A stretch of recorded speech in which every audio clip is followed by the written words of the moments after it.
এসেছে আমার কলিজার টুকরা নবীর রক্তের মাধ্যমে। ইসলাম এসেছে আল্লাহর পয়গম্বরের সাহাবী হযরত বেলালের রক্তের মাধ্যমে। ইসলাম এসেছে সাহাবী খাব্বাবের রক্তের মাধ্যমে। ইসলাম এসেছে চাচা আমির হামজার রক্তের মাধ্যমে। নবীজির সামনে নবীজির চাচা আমির হামজা যুদ্ধের ময়দানে শহীদ হয়ে গেলেন। কাফেরেরা এসে আমির হামজাকে এমন ভাবে তীর নিক্ষেপ করেছে, ক্ষান্ত হয় নাই। চাচা আমির হামজার পেট ছিঁড়ে কলিজা বের করে সেই কলিজাকে টুকরা টুকরো করা হয়েছে। চাচা আমির হামজার কান কাটা হয়েছে, নাক কাটা হয়েছে ইসলামের জন্য।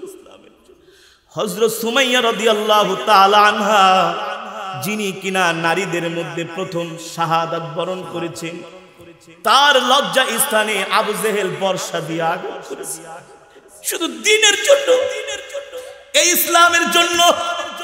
যুবক, তুমি মনে করেছো ইসলাম এভাবে আসছে? না রে না, ইসলাম এভাবে আসে নাই।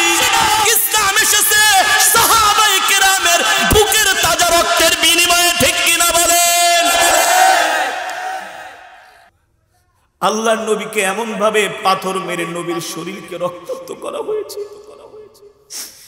নবীর শরীরের মধ্যে, শরীর মোবারকের মধ্যে এমন ভাবে পাথর আঘাত করেছে, প্রতিটা পাথরের আঘাতে আল্লাহর নবীর শরীরের গোশতগুলো খসে খসে পড়েছে।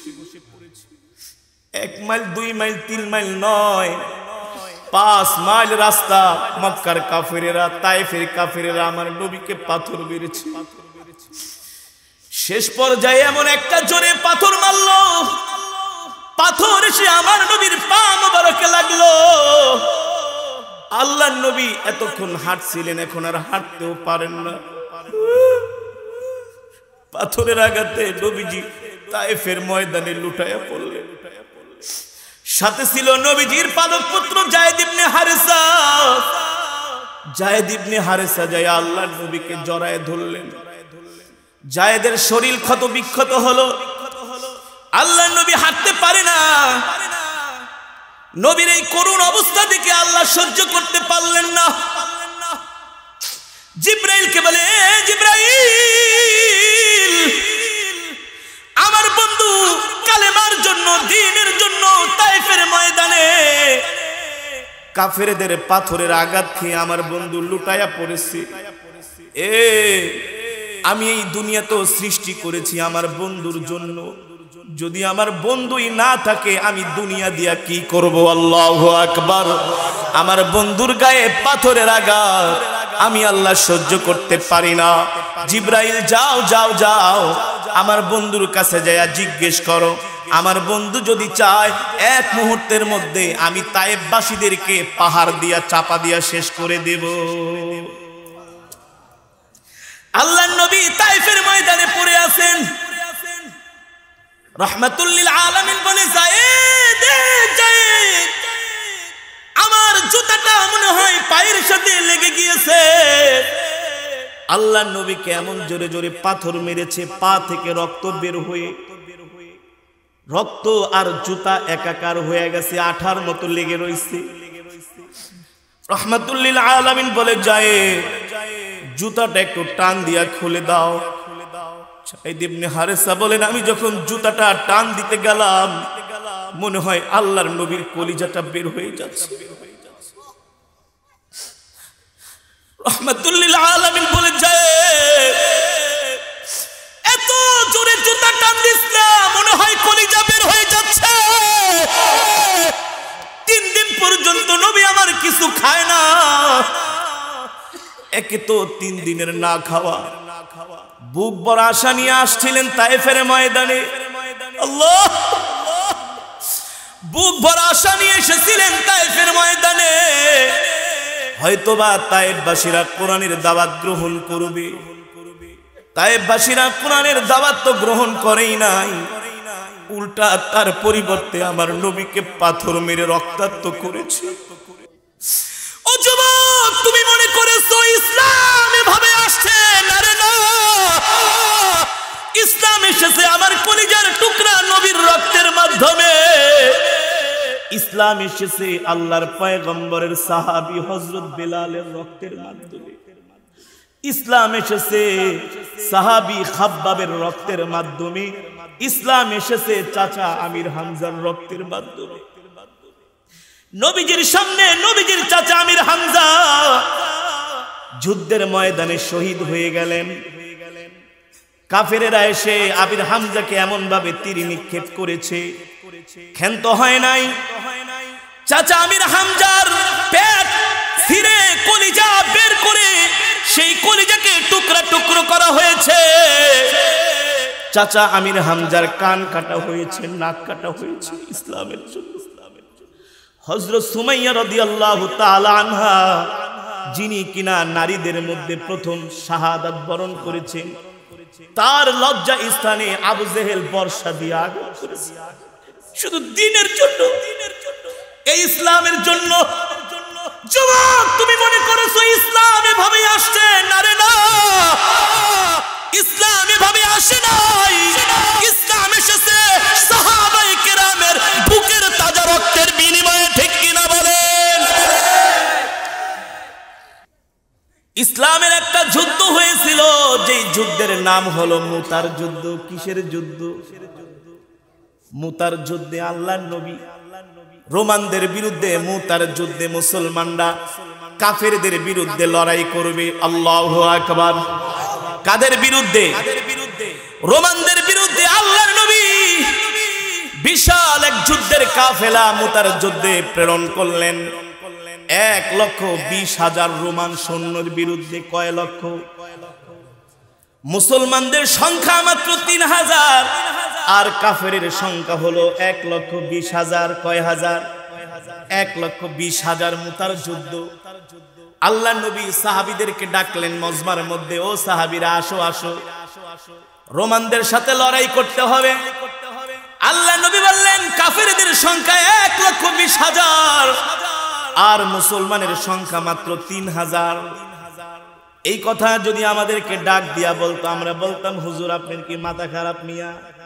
1,20,000-এর বিরুদ্ধে আপনি আমাদেরকে কেন মৃত্যুর কোলে ঠেলে দিচ্ছেন? বলতাম কি বলতাম না?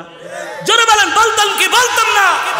আমরা এমন মুনাফিক মুসলমান, আমরা এমন মুনাফিক মুসলমান, আল্লাহর রিজিক খাই, আল্লাহর আইনের বিরুদ্ধে কথা বলি। আল্লাহর রিজিক খাই, আল্লাহর বিধানের বিরুদ্ধে কথা বলি। আল্লাহ স্পষ্ট কোরআনে বলছে এটা হারাম, তোমার পছন্দ হয় নাই, তুমি কবে এটা হালাল। ঠিক কিনা বলেন? আমরা কেমন মুনাফিক, কেমন দুর্বল ইমানের মুসলমান। 1,20,000 সৈন্যের বিরুদ্ধে মাত্র 3,000 সৈন্য আল্লাহর নবী রেডি করছেন। কেবল বসছেন মজমার ভিতরে, 3 লক্ষ সৈন্য আমি 1,20,000-এর বিরুদ্ধে প্রেরণ করব। একজন সাহাবীও কথা বলে নাই, আল্লাহর নবী আপনি কিভাবে 1 লক্ষ কাফেরের বিরুদ্ধে আপনি আমাদের 3,000-কে পাঠান? কেউ বলে নাই। কেমন ভালোবাসা নবীর প্রতি, সাহাবীদের কেমন আত্মত্যাগ, তাদের কেমন কোরবানি ছিল দ্বীনের জন্য। রে যুবক, এ বাংলাদেশের যুবক, তুমি ইসলামের জন্য কি করেছো? দ্বীনের জন্য কি করেছো? তুমি নিজেকে অনেক বড় মুসলমান দাবি করো, ঠিক কিনা বলেন? অনেক বড় মুসলমান দাবি করো। আজকে যুবকদের পাওয়া যায় গাঁজা খাওয়ার আড্ডায়। দেখছি কিছু যুবক র‍্যাকেট খেলতেছে, র‍্যাকেট। আরে যেই এলাকার মধ্যে কোরআনের মজমা হয়, প্রতিটা মুসলমানের ইমানি দায়িত্ব হয়ে যায় কোরআনের মজমায় আসা। কোরআনের মজমায় যখন মুসলমান আসে তখন বিধর্মীরা দেখলে অবাক হয়ে যায়, অবাক। এটাও তাদের হেদায়েতের কারণ হয়ে যায়। এটা কি হয়? আজকে আমেরিকাতে, America, Israel, German, France, Russia তারা চায় মুসলমানদেরকে শেষ করে দিতে। খুশির খবর হলো বর্তমানে আমেরিকার গির্জাগুলো কিনে কিনে মুসলমানরা মসজিদ বানাচ্ছে, মসজিদ। ওই দিন আমার এক ভক্ত আমেরিকা থেকে ফোন করছে, হুজুর এই যে গির্জাটা আমি কিনছি এটা মসজিদ বানাবো, দোয়া করেন আপনারা দিয়ে উদ্বোধন করব। আমি বললাম গির্জা মানে? বলে এটা খ্রিস্টানদের গির্জা, অকেজো পড়ে আছে, কেউ আসে না, ওরা গির্জার ধারে কাছেও আসে না, তো গির্জা দিয়ে কি করবে? এ কারণে আমরা 2 লাখ পাউন্ড দিয়ে আমরা এই গির্জাটা কিনে নিয়েছি, এটা এখন আমরা মসজিদ বানাবো। আলহামদুলিল্লাহ বলেন। আরো মজার খবর, আমেরিকায় এখন এমন একটা স্টেট আছে, কি ম্যানহাটন না জানি কি স্টেটটার নাম। আমেরিকা চায় মুসলমানদেরকে শেষ করে দিতে, কিন্তু ওই স্টেটের যিনি মেয়র তিনিও মুসলমান, যিনি কাউন্সিলর তিনিও মুসলমান, যিনি প্রধান জাস্টিস চিফ অফ জাস্টিস তিনিও মুসলমান। সাংবাদিকরা লিখেছে আমেরিকার বিশাল এই সাম্রাজ্যের মধ্যে মনে হয় এক টুকরো মুসলিম দেশ। সুবহানাল্লাহ বলেন, আরো জোরে সুবহানাল্লাহ বলেন। ওই দেশের বিবিসি, সিএনএন তারা রিপোর্ট করেছে যেভাবে করে আমেরিকায় দিন দিন অমুসলিমরা মুসলমান হচ্ছে, আগামী 50 সালের মধ্যে আমেরিকায় জনগোষ্ঠী মুসলমানরা হবে সবচাইতে বেশি।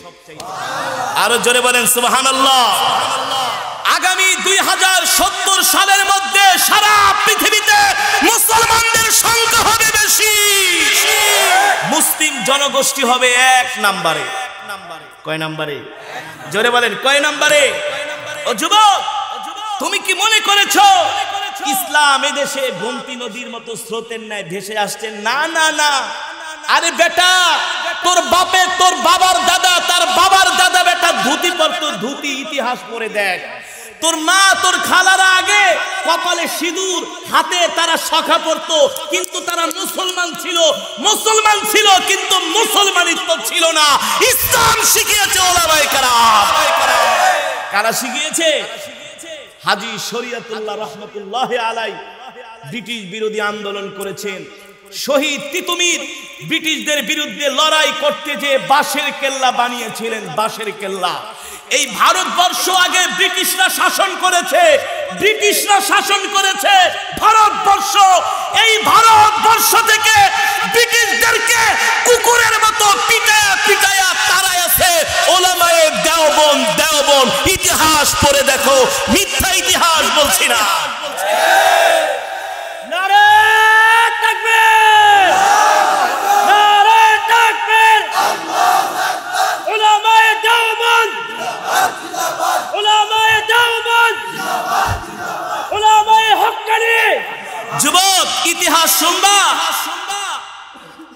পৃথিবী যতদিন থাকবে ভারতের রাজ্যসভায় একটা আসন ভারতের একটা পরিবারের জন্য সংরক্ষিত থাকবে, হযরত হুসাইন আহমদ মাদানী রহমাতুল্লাহি আলাইহির পরিবারের জন্য। তাদের কোনো নির্বাচন করতে হবে না, তারা নির্বাচন ছাড়া একটা আসন তাদের থাকবে, তারা এমপি হবে। বিকজ কারণ হলো ব্রিটিশ বিরোধী আন্দোলনের নেতৃত্ব দিয়েছেন শাইখুল হিন্দ মাহমুদুল হাসান দেওবন্দি। হুসাইন আহমদ মাদানী ব্রিটিশরা যখন এদেশে শাসন করত, তারা মুসলমানদেরকে কচু, যেভাবে কচু কাটে সেভাবে মুসলমানদেরকে তারা হত্যা করেছে। মুসলমানদের হত্যা করতে করতে এক সময় ব্রিটিশ জেনারেলরা মিটিং এ বসলো, কিরে এত লক্ষ লক্ষ মুসলমান হত্যা করলাম, এত মুসলিম মা বোনদের ধর্ষণ করলাম, কিন্তু মুসলমানদের থেকে তো ইসলাম বিদায় করতে পারলাম না, সমস্যাটা কোথায়? সমস্যাটা কি কোথায়? এক জেনারেল বলল যে ব্রিটিশ জেনারেল, আপনি মুসলমানদের হত্যা করেছেন ঠিক আছে, কিন্তু মুসলমানের মূল পাওয়ার হচ্ছে গোটা 30 পারা কোরআন। মুসলমানের শক্তির নাম কি? মুসলমানের পাওয়ারের নাম কি? 30 পারা কোরআন। ব্রিটিশ জেনারেল বলে, তাহলে মুসলমানদের কোরআনকে আগুন দিয়া জ্বালায় দিতে হবে। নাউজুবিল্লাহ। তারা 3 লক্ষ কোরআনের কপি, কয় লক্ষ? এই যুবক, তোমরা আলেমদেরকে গালি দাও, তোমরা মনে করো মোল্লারা এদেশে আবর্জনা, তোমরা মনে করো মোল্লারা এদেশে ভেসে এসেছে। আরে বেটা, মোল্লারা ভেসে আসে নাই, তোরা ভেসে আসছস। তোরা তোদের ইতিহাস পড়ে দেখ, বঙ্গবন্ধুকে রাজনীতি শিখিয়েছেন মোল্লা আব্দুল হামিদ খান ভাসানী, ঠিক কিনা বলে? বেটা, মোল্লারা ভেসে আসে নাই, মৌলবি শিখিয়েছে মাওলানা আব্দুর রশিদ তর্কবাজিশ, যিনি কিনা মুসলিম লীগের প্রধান ছিলেন, ঠিক কিনা বলেন? তিনি তৎকালীন নৌকামার্গা সিরাজগঞ্জ থেকে নির্বাচন করেছে। সব ওলামায়ে দেওবন্দের সন্তান। সব কি? ওলামায়ে দেওবন্দের সন্তান। মাওলানা আব্দুল হামিদ খান ভাসানী, ওই দিন আমি টাঙ্গাইলের মির্জাপুর কলেজ মাঠে ওয়াজ করেছিলাম।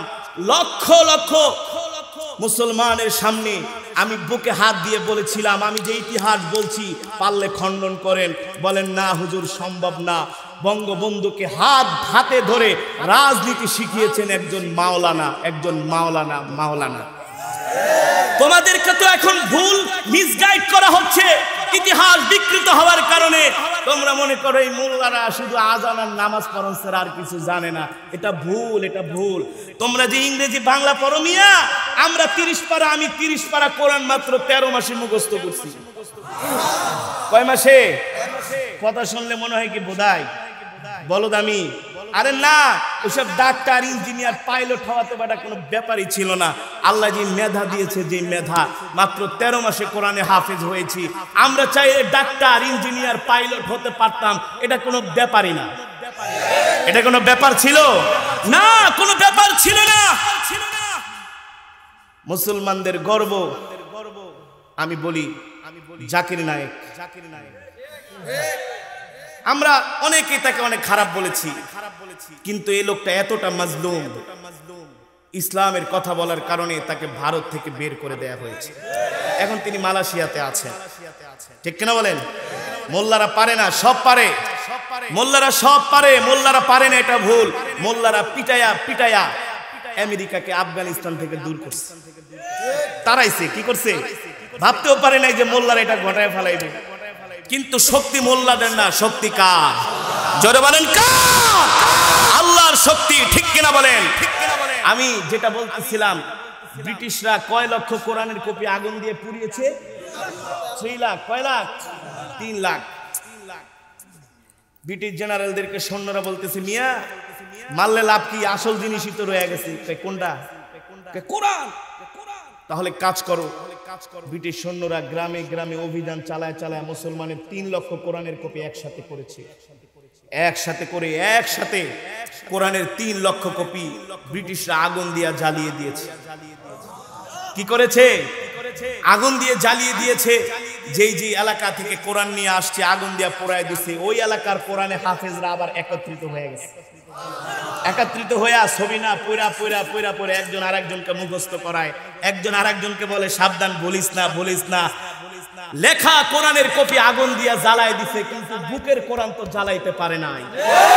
মুসলমানরা আগের চাইতে আরো শক্তিশালী হয়ে উঠেছে। এ যুবক, ইতিহাস শোনো, মুসলমানরা আগের চাইতে আরো শক্তিশালী হয়ে উঠেছে। ব্রিটিশরা 3 লক্ষ কোরআনের কপি জ্বালায় দিল, দেখে মুসলমানদেরকে শেষ করে দিতে পারছে না। মুসলমান দিন দিন আরো শক্তিশালী হচ্ছে, তাদের মাথা নষ্ট হয়ে গেল। ব্যাপার কি? এত অভিযান, এত অত্যাচার, এত নির্যাতন, এত জুলুম, তারপর মুসলমানের বাচ্চাদেরকে আমরা দাবাতে পারছি না। একজন জেনারেল বলল, সেনাপ্রধান শুনে রাখেন, আপনি মুসলমানদের কাগজে লেখা কোরআনের কপি আগুন দিয়ে জ্বালায় দিতে পারেন, কিন্তু বুকের মধ্যে যে মুসলমানের কোরআন থাকে হয়তোবা আপনি এটা জানেন না। আপনি আগুন দিয়া কোরআনের কপি জ্বালাবেন, কিন্তু বুকের মধ্যে মুসলমান যেই কোরআনকে সংরক্ষণ করেছে, ওয়ালাকাদ ইয়াসসারনাল কুরআনা লিযিকরি ফাহাল মিন মুদ্দাকির, আল্লাহ বলে, এ নবী, আমি কোরআন আপনার জন্য সহজ করেছি। ঠিক কিনা বলেন? একজন হাফেজে কোরআন 7-8 বছর, 5 বছর বয়স, কোরআন মুখস্থ করে অনারবল পড়ছে কি পড়ছে না? এটা আল্লাহ তৌফিক দিয়েছেন দেখে মুখস্থ করার আল্লাহ যোগ্যতা দিয়েছেন। আল্লাহ তৌফিক না দিলে কোনোভাবে। ব্রিটিশ জেনারেল বলে, ঠিকই তো বলেছো, কোরআনের কপি আগুন দিয়া জ্বালায় দিলাম। তাহলে যাদের বুকের মাঝে কোরআন আছে তাদেরকে কি করা যায়? ব্রিটিশরা গোপন চুক্তি করলো যে কম পক্ষে 10 লক্ষ আলেমকে হত্যা করতে হবে। 10 লক্ষ আলেমকে হত্যা করতে হবে।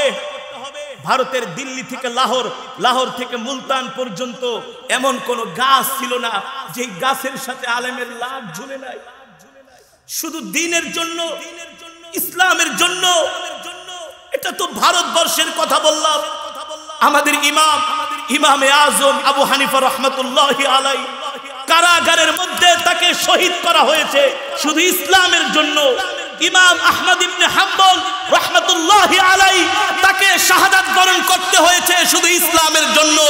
ইমাম মালিক রাহমাতুল্লাহি আলাইহিকে এমন মারা মেরেছে, মেরে ইমাম মালিককে গাধার পিঠে উঠায়া মদিনার অলিতে গলিতে ঘুরাইছে আর মুসলমানদেরকে দেখাইছে, দেখ ইসলাম মানলে এই অত্যাচার করা হবে। এত শত অত্যাচারের পরেও মুসলমান ইসলাম থেকে এক চুল পরিমাণ দূরে সরে যায় নাই। ঠিক কিনা বলেন? তোমরা যারা ভাবে এসেছে, ইসলাম এভাবে আসে নাই, ইসলাম রক্তের বিনিময়ে এসেছে। ঠিক কিনা বলে?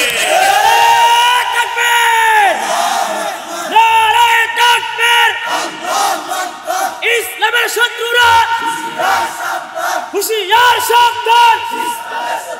নারায়ে তাকবীর। সম্মানিত হাজিরিন, আপনাদেরকে আমি আজকের বয়ানে এই কথাটাই বুঝাতে চাই, ইসলাম রক্ত দিয়ে কেনা, আর এই ইসলাম আল্লাহর নবী আমাদের কাছে আমানত রেখেছেন। আমানত কি রেখেছেন?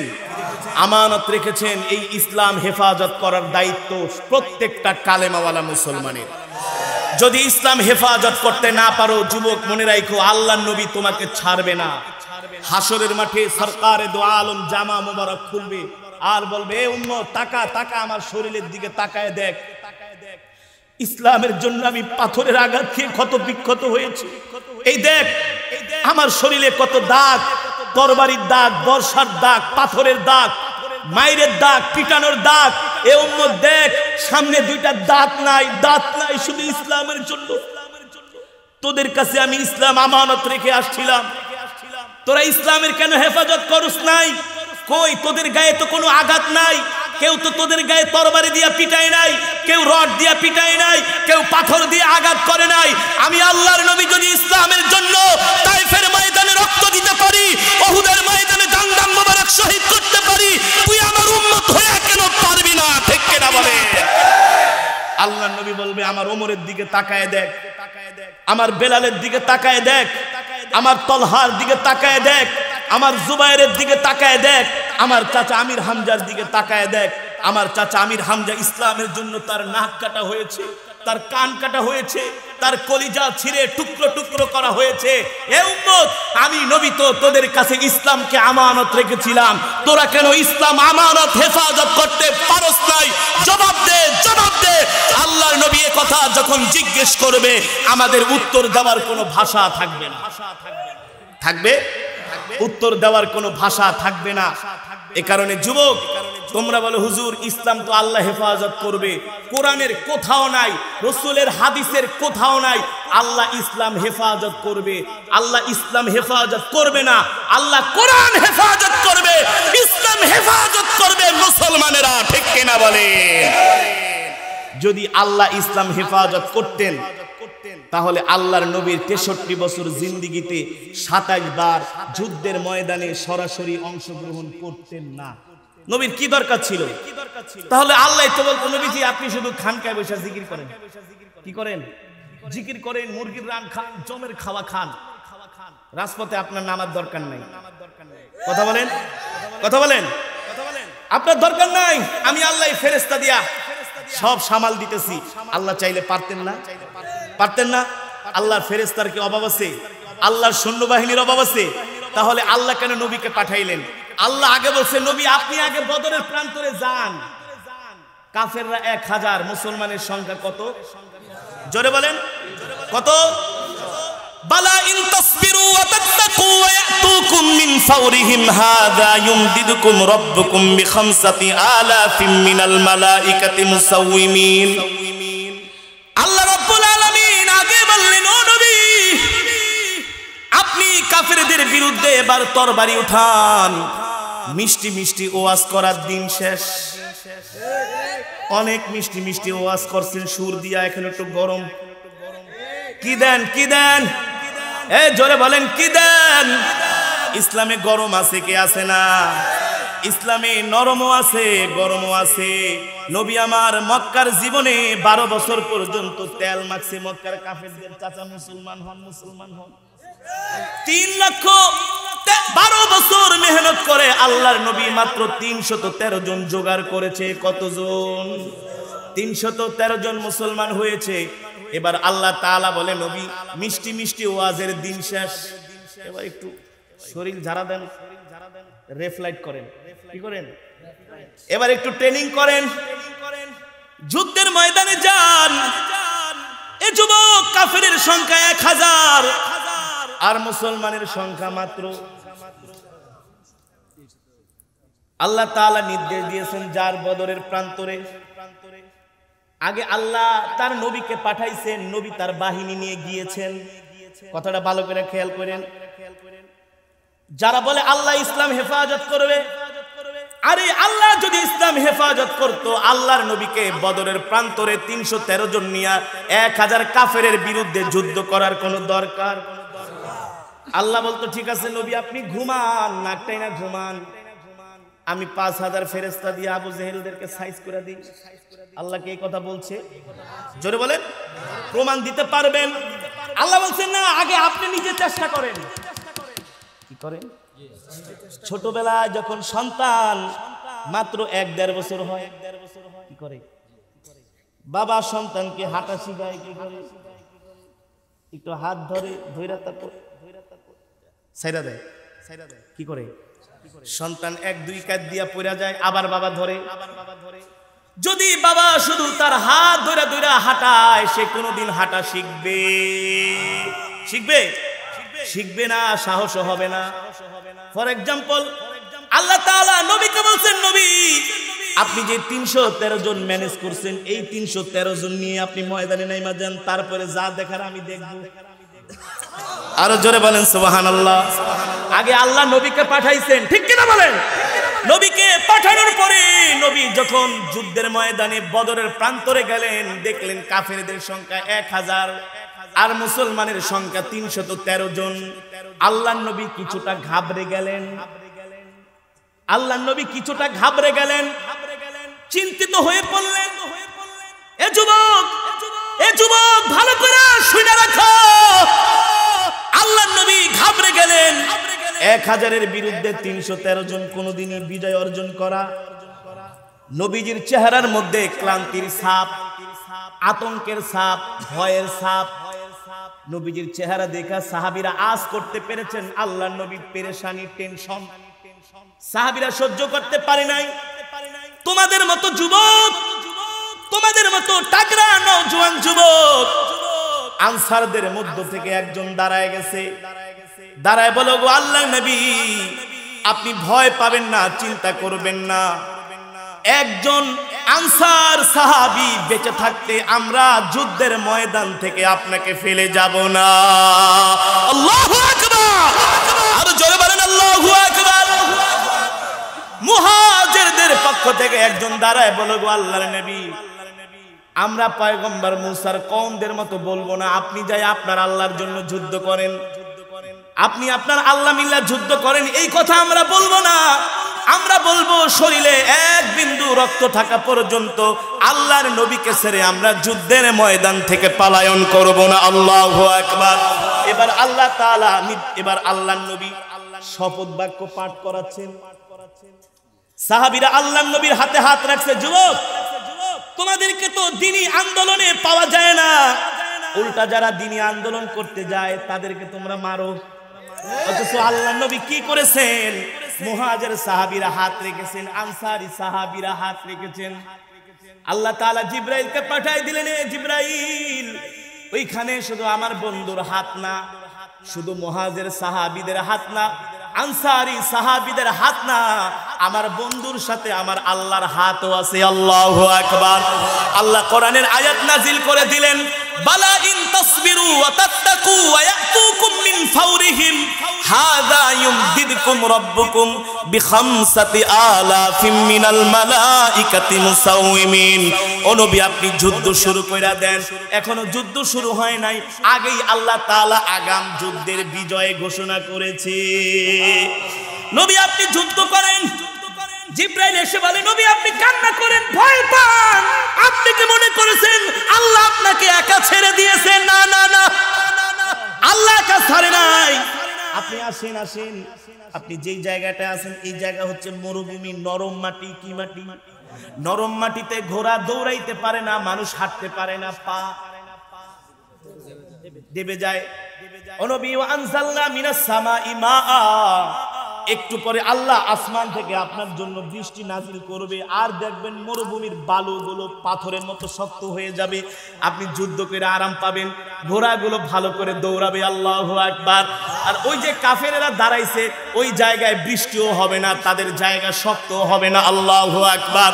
এ যুবক, তুমি মনে করছো ইসলাম এভাবেই শেষ হয়ে যাবে, ওলামায়ে কেরাম এভাবেই নিঃশেষ হবে? হবে না, হবে না। মাঝে মাঝে ঝড় আসে নড়ে চড়ে, কিন্তু ওলামায়ে কেরাম পড়ে না, পড়বেও না।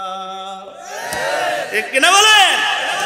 আল্লাহর নবীকে জিবরাইল হাত ধরে ধরে দেখায়, এই জায়গায় আবু জেহেল ব্যাটকে মইরা থাকবো। কি আবু জেহেল এখানে মরবে, এই জায়গায় আবু লাহাব এখানে মরবে, উতবা এখানে মরবে, সাইবা ওই জায়গায় মরবে। এখনো কিন্তু যুদ্ধ শুরু হয়েছে, যুদ্ধ শুরু হয় নাই। এবার মজার খবর, জিবরাইল বলে আপনি যখন যুদ্ধ শুরু করবেন, ওয়াতুকুম মিন ফাওরিহিম হাদা ইউমদিদকুম রাব্বুকুম বিখামসা আলাফিন মিনাল মালাইকাতি মুসাউমিমিন। ও নবী, আল্লাহ তাআলা আপনাকে 1000, 2000, 3000 না, ওদের সংখ্যা, কাফেরদের সংখ্যা 1000, আর আল্লাহ আপনাকে 5000 ফেরেশতা দিয়ে সাহায্য করবে। কিন্তু আগে তো নামতে হবে নাকি? আগে কি করতে হবে? আরে বেটা, শিখছি কখন? ঠেকছি যখন। শিখছি কখন? ঠেকছি যখন। তুমি যখন ঘরে বসে বলবা আমি এদিকে যাবো কিভাবে, ঘরে বসে কি পথ দেখবা? আগে তো পথে নামতে হবে। আগে পথে কি নামতে হবে। আমরা মুসলমানরা খালি বলি ফিলিস্তিনি মুসলমান মরে, কাশ্মীরে মরে, মায়ানমারে মরে, এইখানে মরে, সেইখানে মরে। কেন মরে? মুসলমানের কি সম্পদের অভাব আছে? পৃথিবীর সবচেয়ে দামি সম্পদ যেটাকে বলা হয় ব্ল্যাক গোল্ড, অর্থাৎ অয়েল, তেলের সম্পদ, তেলের খনি সব মুসলমানের দেশ। সৌদি আরবের বাদশা, দুবাইয়ের বাদশা, কুয়েতের বাদশা, বাহরাইনের বাদশারা তেল বেচে আর 20টা 15টা করে বিয়া করে। আজকে করে, কালকে ছাড়ে, আজকে করে। দুবাইয়ের বাদশার কাছে মুসলমানদের ভালো লাগে না, তারা অন্যদের সাথে যায় গলায় গলায় পিরিত। ইসরায়েলের সাথে তাদের গলায় গলায় পিরিত, অথচ এই দিকে ফিলিস্তিনি মুসলমানদেরকে মারতেছে। এই সমস্ত কিছু মুনাফিক মার্কা মুসলমান আল্লাহর নবীর জামানায় ছিল, এখনো আছে। এখনো কি? এই সমস্ত মুনাফিক ভণ্ডদের কারণে আজকে মুসলমান মার খাচ্ছে। ঠিক কিনা বলে?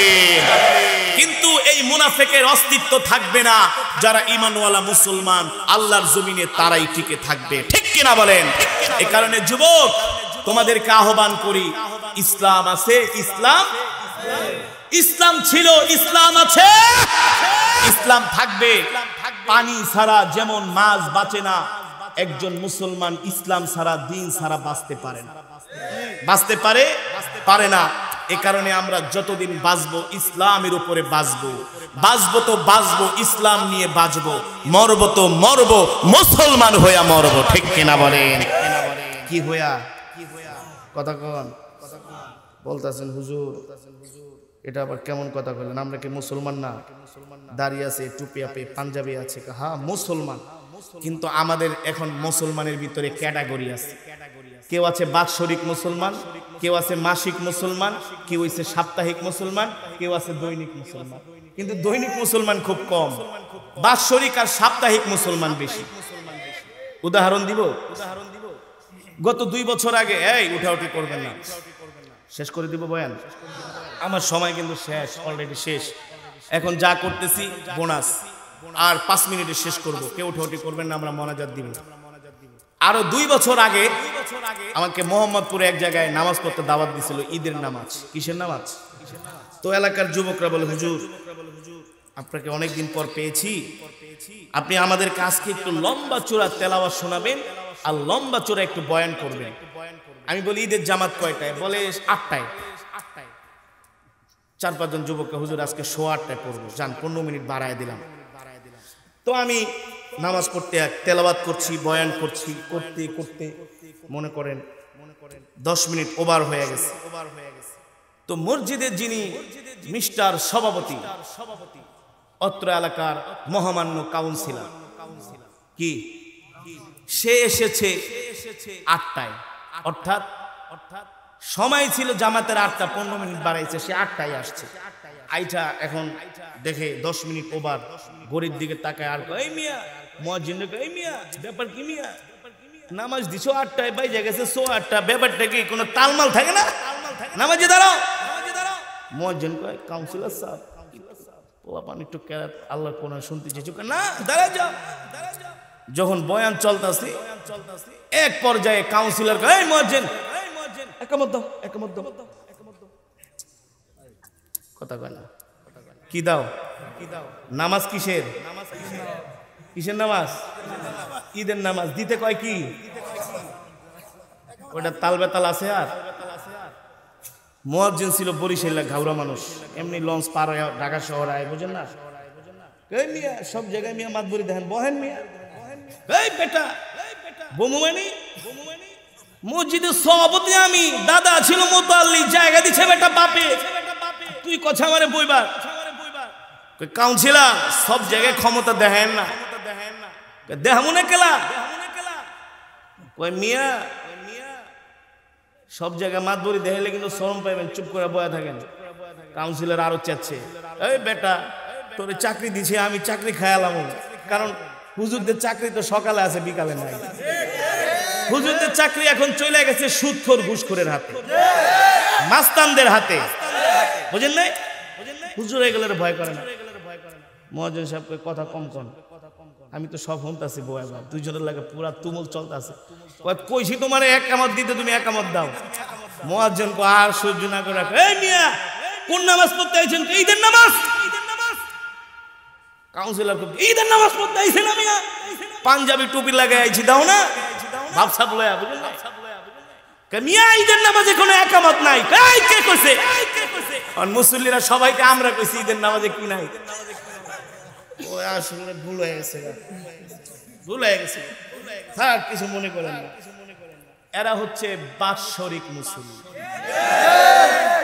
আর একটা আছে মাসিক মুসল্লি এই 1-2 মাস পর পর আহে সবে বরাত আইলে এই টুপি পাঞ্জাবি ধুয়ে দাও এই মাল লাগাও ইস্ত্রি করে রাখো জানামাজটা ধুয়ে রাখো সবে বরাতের দিন সন্ধ্যাবেলা মনে করেন জানামাজটা টুপি লিয়ে বাইরে যায় আতন মতন মাইখা এই কই যাইতেছো ভাই সারা রাত নামাজ পড়ুন কি সারা রাত নামাজ পড়ুন সারা রাত নামাজ পড়তে যায় রাত 2টা পর্যন্ত ইমাম সাহেব হুজুর নামাজ পড়ান খুব মজা লাগতেছে 2টা-3টা পর্যন্ত পড়া বাসায় আইছে কই 10 মিনিট ঘুমায়া উঠা যাবো গা ওই যে 10 মিনিটে এমন ঘুম দিছে ফজর শেষ সকালবেলা দেওয়া হয়েছে কি ভাই আরে ভাই ঘুমায় গেছিলাম গা ভাই ফজর নামাজটা পড়বার পারি নাই এগুলো হচ্ছে মাসিক মুসল্লি ঠিক কি না বলে আরেক টাইপের মুসল্লি আছে সপ্তাহে একদিন শুধু জুমার নামাজ পড়ে কোন নামাজ গেঞ্জি পরা থাকে ডয়ের মধ্যে পুরান পারান একটা গেঞ্জি একটা টুপি লাগায় লুঙ্গি একটা পরে 14 হাত উপরে যায় মসজিদের একেবারে বারান্দায় জায়গা পায় না পরে ওযুখানার পিছনে দাঁড়ায় আছে না 2 রাকাত শেষ বাড়িতে দৌড় একের নামাজ পড়ে টুপি দিয়া বাতাস করতে করতে একের পুরো হাঁপায় আলিস আছে কি আছে না তারপরে কিছু দৈনিক মুসল্লি আছে সংখ্যায় কম অত্র এলাকার ফজরের নামাজে কয়জন মুসল্লি হয় এটা আপনাদের কাছে বিচার দিয়া গেল আপনারা এটা দেখেন এখন কথা হচ্ছে আল্লাহ কোরআনে বলছেন উদখুলু ফিস সিলমি কাফা ওয়ালা তাত্তাবিউ আলেমরা বলছেন আল্লাহ বলছে পরিপূর্ণভাবে ইসলামের মধ্যে প্রবেশ করো মুসলমান হতে হবে তো পরিপূর্ণ মুসলমান হতে হবে গরু খাওয়া লাউ খাওয়া জমিন কা আসমান কা এই পৃথিবী সৃষ্টি করেছেন কে রিজিকের মালিক কে হায়াতের মালিক কে ফিরে যেতে হবে কার কাছে তার মানে জমিন যার আইন চলবে তার জমিন যার বিধান চলবে তার আল্লাহর জমিনে অন্য কারো বিধান মানা যাবে না অন্য কারো আইন চলবে না ঠিক কি না বলে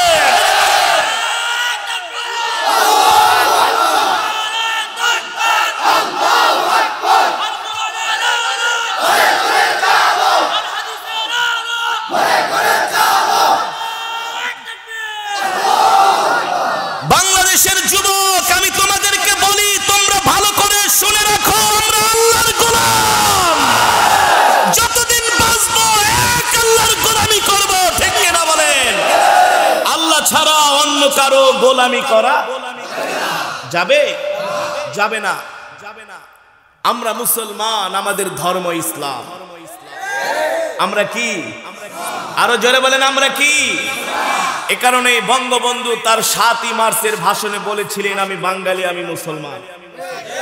কিছু কুলাঙ্গার আছে মুসলমান হইয়া মুসলমানের বিরোধিতা করে, কিছু কুলাঙ্গার আছে মুসলমান হইয়া ইসলাম ধর্ম তার কাছে ভালো লাগে না। আছে না? মুসলমান কিন্তু ইসলাম তার কাছে কি লাগে না? ভালো লাগে না। তার পকেটে টাকা হইলে সে ঘুরতে যায় সিঙ্গাপুর, থাইল্যান্ড, যত আকাম কোকামের জায়গা। কোথায় যায়? Thailand, Singapore, America, German, France, যেখানে গেলে সস্তায় আকাম করতে পারবে সে দেশে যায়। অথচ তোমার টাকা হওয়ার পরে তোমার সর্বপ্রথম যাওয়ার কথা ছিল মদিনাতুল মুনাওয়ারা, কলিজার টুকরা নবীর রওজার পাশে। নবীজি অপেক্ষা করে বাংলাদেশ থেকে কখন আমার উম্মতেরা আমার রওজার পাশে আসবে। যে নবী পুরাটা জীবন উম্মতি উম্মতি বলে কেঁদেছে, ঠিক কিনা বলেন? নিজের বুকের তাজা রক্ত ইসলামের জন্য দিয়েছেন, ঠিক কিনা বলেন? আজকে বাংলাদেশে কোটি কোটি মুসলমান, বাংলাদেশের রাজধানীকে বলা হয় মসজিদের নগরী। কিসের নগরী? পৃথিবীতে এত দেশ ঘুরলাম, বাংলাদেশের মতো এত মসজিদ পৃথিবীর কোথাও নাই। এটা আল্লাহর নিয়ামত। এটা কি? আল্লাহর নিয়ামত। ও যুবক, তুমি কি মনে করেছো বাংলাদেশের রাজধানী মসজিদের নগরী এভাবেই হয়েছে? তুমি কি মনে করেছো কোটি কোটি বাংলাদেশে মুসলমান এভাবেই এসেছে? তুমি কি মনে করেছো এদেশে ইসলাম কচুরি পাড়ার মতো স্রোতের ন্যায় ভেসে উঠে এসেছে? না না না, ইসলাম এদেশে বঙ্গোপসাগর দিয়ে ভেসে আসে নাই। ইসলাম এসেছে আল্লাহর নবীর তাজা রক্তের মাধ্যমে, দান্দান মুবারক শহীদের মাধ্যমে।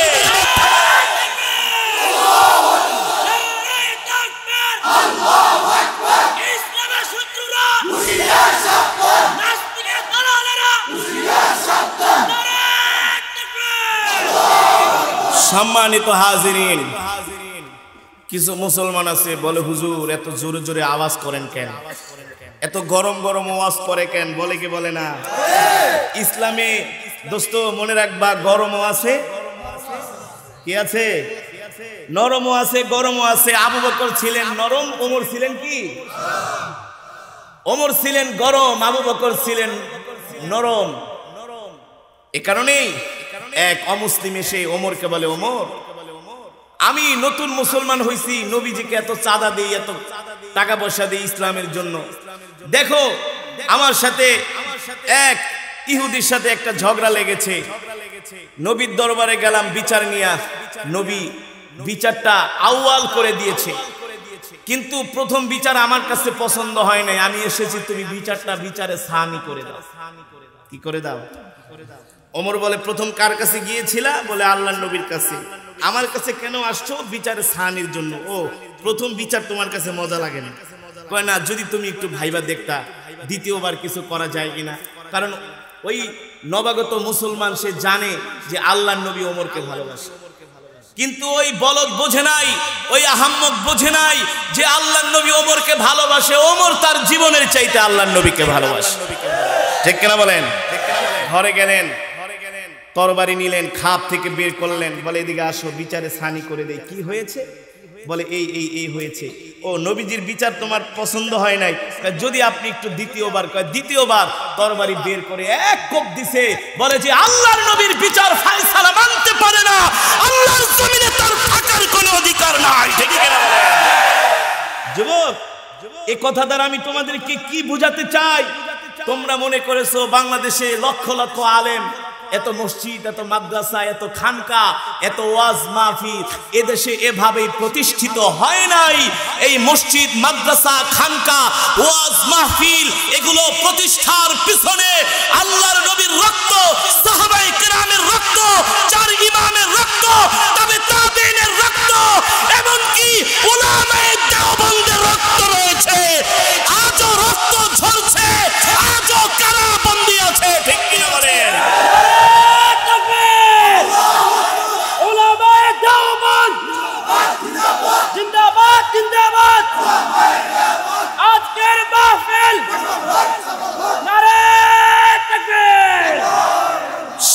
সম্মানিত হাজিরিন, আল্লাহ রাব্বুল আলামিন কোরআনের মধ্যে বলেছেন ইন্নাদ-দীনা ইনদাল্লাহিল ইসলাম, আল্লাহর কাছে মনোনীত ধর্ম হচ্ছে ইসলাম। ঠিক কিনা বলেন? আল-ইয়াওমা আকমালতু লাকুম দীনাকুম ওয়া আতমামতু আলাইকুম নি'মাতি ওয়া রাদীতু লাকুমুল ইসলাম দীনা। আল্লাহ তাআলা কোরআনের মধ্যে বলেছেন, ও নবী, দুনিয়ার মানুষদেরকে বলে দেন একমাত্র কমপ্লিট জীবন ব্যবস্থার নাম হলো, জোরে বলেন, একমাত্র কমপ্লিট জীবন ব্যবস্থার নাম হলো ইসলাম। ইসলাম এমন একটা ধর্ম, এই ধর্ম যদি কোনো মুসলমান পরিপূর্ণভাবে পালন করে, রান্নাঘর থেকে শুরু করে সংসদ ভবন পর্যন্ত জীবন চালানোর জন্য, রাষ্ট্র চালানোর জন্য, ওয়ানাজ্জালনা আলাইকাল কিতাবা তিবিয়ানাল লিকুল্লি শাই, আল্লাহর কোরআনের মধ্যে পৃথিবীতে রাষ্ট্র পরিচালনার জন্য, সমাজ পরিচালনার জন্য এমন কোনো থিওরি নাই, এমন কোনো মূল নীতি নাই যা আল্লাহ কোরআনে দেয় নাই। আদায় করলে হবে না, আল্লাহর জমিনে আল্লাহর দ্বীন কায়েমের জন্য প্রয়োজনে রাজপথেও নামতে হবে। ঠিক কিনা বলে? নারায়ে তাকবীর, নারায়ে তাকবীর, উমরের হাতিয়ার গর্জে ওঠো আরেকবার, নারায়ে তাকবীর। সম্মানিত হাজিরিন, যে কথাটা বলতে নিলাম, যে কথা টানতে যায় ওই কাউন্সিলরের কথা আসলো। আল্লাহ বলছেন, ইয়া আইয়ুহাল্লাযীনা আমানুত্তাকুল্লাহা হাক্কা তুকাতিহি ওয়া লা তামুতুন্না ইল্লা ওয়া আনতুম মুসলিমুন। আল্লাহ বলছে, মুসলমান না হইয়া মরিস না, মুসলমান না হইয়া মরলে কিন্তু মায়ের একটাও মাটিতে পড়বে। কি পড়বে না? মায়ের মাটিতে পড়বে না। যুবক তোমাকে জিজ্ঞেস করবে, ইয়া আইয়ুহাস শাবাব, এ যুবক, তুমি তোমার যৌবন বয়সটা কোন কাজে ব্যয় করছো? যৌবন কাজে কি করেছো? প্রতিটা সময়ের হিসাব দাও, মিনিটের হিসাব দাও। ঠিক কিনা বলেন? আল্লাহ জিজ্ঞেস করবে কি করবে না? এই কারণে আমাদের যৌবন বয়সটা আমরা হেলায় খেলায় না কাটায়া আমরা ইসলামের পথে কাটাবো, দ্বীনের পথে কাটাবো। ঠিক কিনা বলেন? পরিপূর্ণভাবে ইসলাম মানবো। হযরত সাহাবায়ে কেরাম যেমন করে ইসলাম মেনেছেন, আমরাও ইসলামের প্রতিটা বিধান যদি আমার স্বার্থের বিরুদ্ধে চলে যায় তারপরে ইসলাম মানবো, যদি আমার না পছন্দ হয় তারপরে আমি ইসলাম মানবো। কারণ ইসলাম ছাড়া আল্লাহর কাছে অন্য কোনো ধর্ম, অন্য কোনো মন্ত্র তন্ত্র আল্লাহ গ্রহণ করবে না, করবে না। ঠিক কিনা বলেন? তার মানে যতদিন বাঁচবো ইসলামের পক্ষে বাঁচবো, বাঁচবো তো বাঁচবো ইসলামের পক্ষে বাঁচবো, মরবো তো মরবো ইসলামের পক্ষে মরবো। ঠিক কিনা বলেন? আল্লাহ আমাদের তৌফিক দান করুন, বলি আমিন। আরো জোরে সরে বলি আমিন। সম্মানিত হাজিরিন, সম্মানিত হাজিরিন, আজকের এই বিশাল আয়োজন, বিশাল মজমা, আজকের এই বিশাল মাহফিল আপনাদের কাছে কেমন লেগেছে? আরো আসতে বলেন, আরো আসতে বলেন। এই মাহফিলকে আগামী বছর হোক আপনারা চান? কে কে চান? হাত উঠান। নারায়ে তাকবীর, নারায়ে তাকবীর। আল্লাহ কবুল করুন, বলি আমিন। হাত নামান। হতে পারে আগামী বছর আমরা এই মাহফিলে না থেকে কবেরও থাকতে পারি, পারি কি পারি না? কিন্তু এই যে নিয়ত করেছি, এই কারণে আল্লাহ অবশ্যই আমাদের সওয়াব দিবেন। ঠিক কিনা বলেন? তো আগামী বছরের মাহফিলটা হবে, আপনারা যদি চান তাহলে আগামী বছরের মাহফিলের প্যান্ডেলটা কে কে দিবেন? যে বলেন হুজুর যদি পারেন একজনে দিবেন, আর না পারলে 2-4 জন মিলায় দিবেন যে হুজুর আমরা প্যান্ডেলের ব্যবস্থা করব। কে আছেন? কে রাজি আছেন? বলেন, 1 মিনিটের মধ্যে বলেন, আমরা মোনাজাত দিয়ে দিই যে হুজুর আগামী বছরের মাহফিলের প্যান্ডেলটা আমরা ব্যবস্থা করব। নাকি কি? প্যান্ডেল আর মাইক 30,000, প্যান্ডেল আর মাইক মাত্র 30,000।